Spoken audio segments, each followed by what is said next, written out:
Bismillahirrahmanirrahim. Assalamualaikum warahmatullahi wabarakatuh. Alhamdulillah. Alhamdulillahi rabbil alamin. Wassalatu wassalamu ala asyrafil anbiya'i wal mursalin wa ala alihi wa sahbihi ajma'in amma ba'd. Faqad qala Allah Ta'ala fil Qur'anil Karim bi qaulihi ta'ala A'udzu billahi minasyaitonir rajim. Bismillahirrahmanirrahim. Ya ayyuhalladzina amanu kutiba alaikumus syiyam kama kutiba alal ladzina min qablikum la'allakum tattaqun. Shadaqallahul azim. Pada kesempatan ini izinkan saya membahas atau menelaah ayat yang baru saja saya sampaikan yang terdapat dalam surah Al-Baqarah pada ayat 183 yang artinya, wahai orang-orang yang beriman, telah diwajibkan atasmu berpuasa sebagaimana diwajibkannya umat-umat sebelum kamu, la'allakum tattaqun, mudah-mudahan kamu menjadi orang-orang yang bertakwa. Ayat ini menjelaskan tentang puasa. Apa yang dimaksud dengan puasa?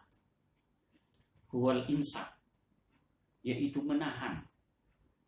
Satu ungkapan yang diungkapkan oleh Maryam yang terdapat dalam surah Maryam, Inni nazartu lirrahmani sauma.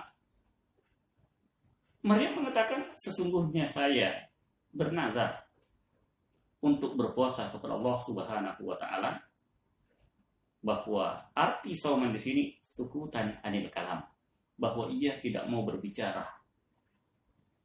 Maka dapat dipahami bahwa yang dimaksud dengan puasa yaitu menahan diri dari segala-galanya, menahan diri dari bentuk apapun, itulah yang dimaksud dengan puasa.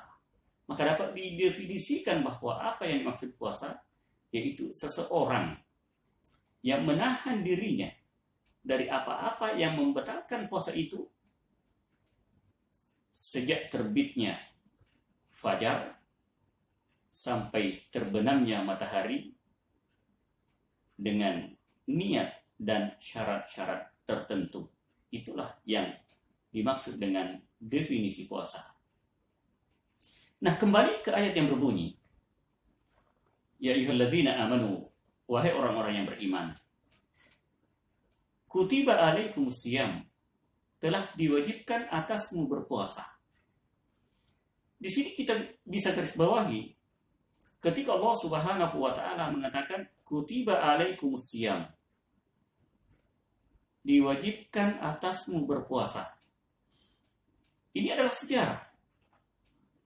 Di dalam kitab Adwaul Bayan fi Idahil Quran bil Quran, karangan Asy-Syaikh Muhammad Al-Amin Asy-Syamfiti, bahwa dalam ayat ini didapatkan dua pendapat.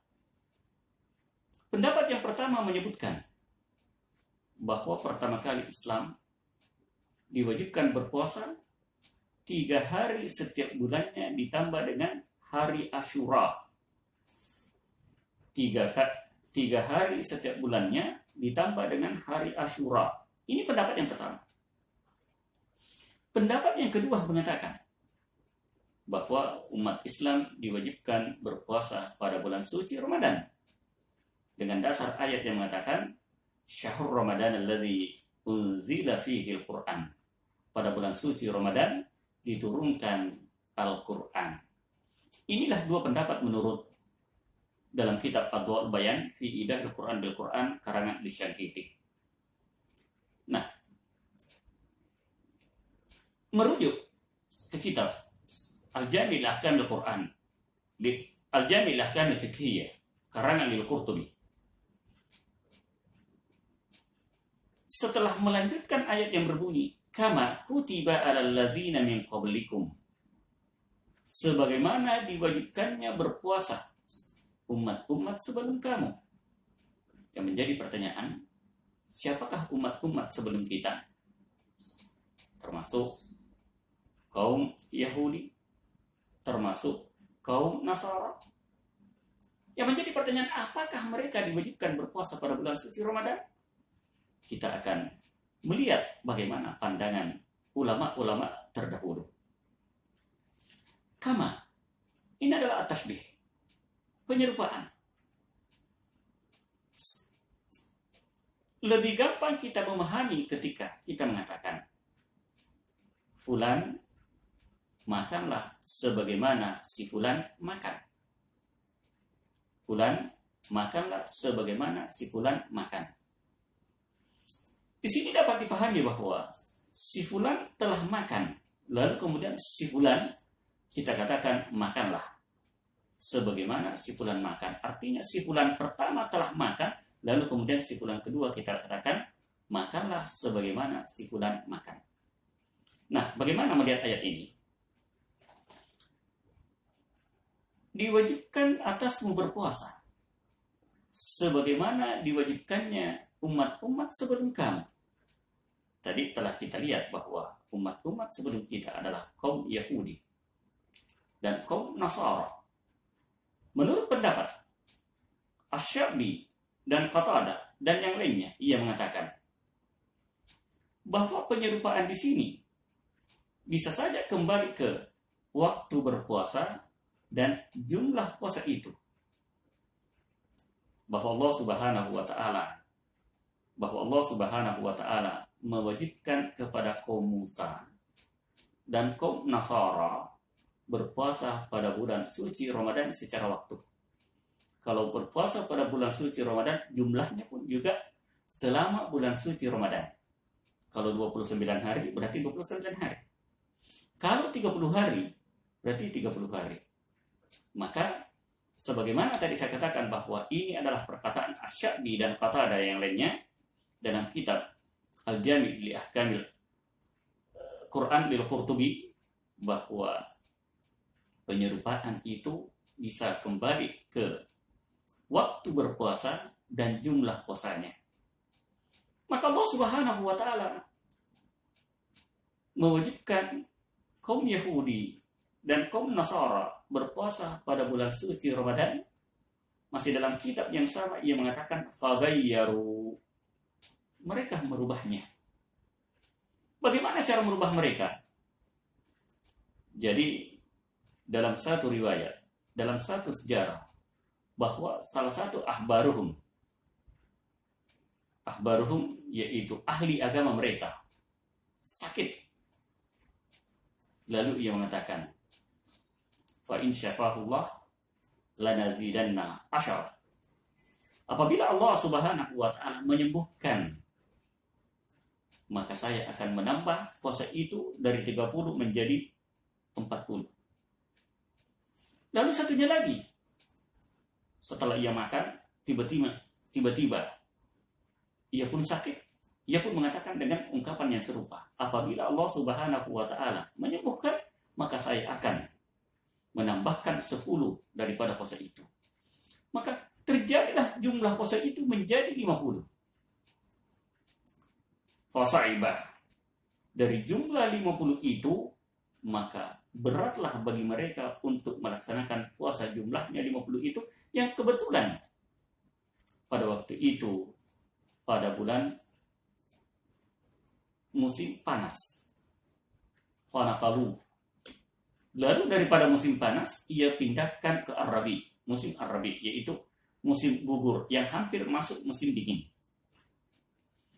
Olehnya itu, puasanya yang diwajibkan pada bulan suci Ramadan, lalu ia pindahkan ke bulan yang lain, maka sedikit demi sedikit ia telah merubah daripada wajibnya puasa itu, mulai dari waktunya dan jumlah daripada puasa itu, yang pada dasarnya kaum Yahudi dan kaum Nasara, mereka itu diwajibkan berpuasa pada bulan suci Ramadan.